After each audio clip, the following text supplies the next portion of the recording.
आपके केकेआर में रहने की वजह से, कोलकाता विज़िट करने की वजह से आपको एक लगाव सा हो गया था उस सिटी से। एंड जब सीएम ममता बनर्जी ने कहा कि ये बाहर के लोग हैं, बीजेपी के बाहर के लोग हैं, तो आपने बोला था आपको बहुत डिजेक्शन फील हुआ।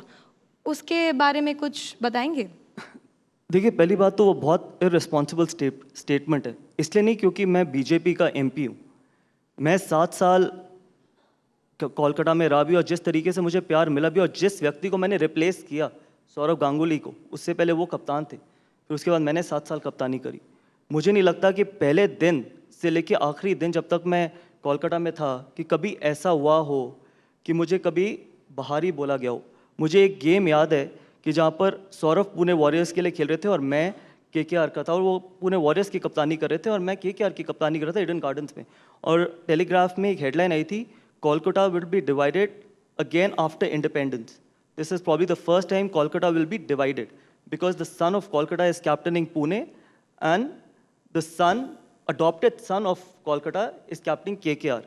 और आधा जो स्टेडियम था वो पुणे की जर्सी से भरा हुआ था, आधा स्टेडियम केकेआर की जर्सी से भरा हुआ था। तो जब मैं होटल के बाहर जा रहा था मैच के लिए, तो जो वो गेट कीपर होता है, जो गेट खोलता है, उसने मुझे सिर्फ, जब मैं बस में जा रहा था, उसने मुझे एक बात बोली कि मीडिया जो मर्जी बोले, पूरा कोलकाता जो मर्जी बोले, हमारी टीम केकेआर है और हम आखिरी दम तक आपको सपोर्ट करेंगे, चाहे आपके खिलाफ कोई भी खड़ा हो।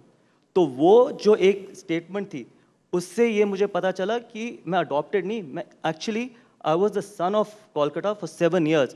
तो अगर आप ये स्टेटमेंट देते हैं कि देखिए ये देश सबका है और इस देश में कोई भी कहीं भी जा सकता है, कोई भी कहीं पे कॉन्टेस्ट कर सकता है, सिर्फ ये बोलना कि आप बाहरी हैं, ये बाहरी पार्टी है, बहुत इरेस्पॉन्सिबल स्टेटमेंट है। ठीक है, आप मुद्दों पे लड़ाई लड़िए। अगर आपको इलेक्शन लड़ने हैं तो आप इश्यूज़ पे लड़िए ना। किसी को भारी कहना, वो भी अपने देश में, कहीं ना कहीं ये मुझे नहीं लगता कि ये ठीक स्टेटमेंट है। और इस स्टेटमेंट का आई एम श्योर आगे जाके people will answer this statement, to be honest, जब ये इलेक्शन आएंगे। क्योंकि अगर आज आप दिल्ली आते हैं और आपको ये बोला जाए कि आप भारी हैं, तो आपको भी अच्छा नहीं लगेगा। या मैं कोलकाता जाता हूँ और मुझे ये बोला जाए कि आप भारी हैं, बिकॉज मेरा देश है, हम सबका देश है, ठीक है, और हम कहीं पर भी जा सकते हैं। We all are Indians and we should be proud of it.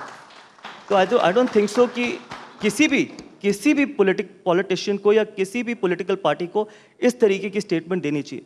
आप जीत रहे हो, हार रहे हो, आप सरकार में हो, आप नहीं हो, दैट इज इररिस्पेक्टिव।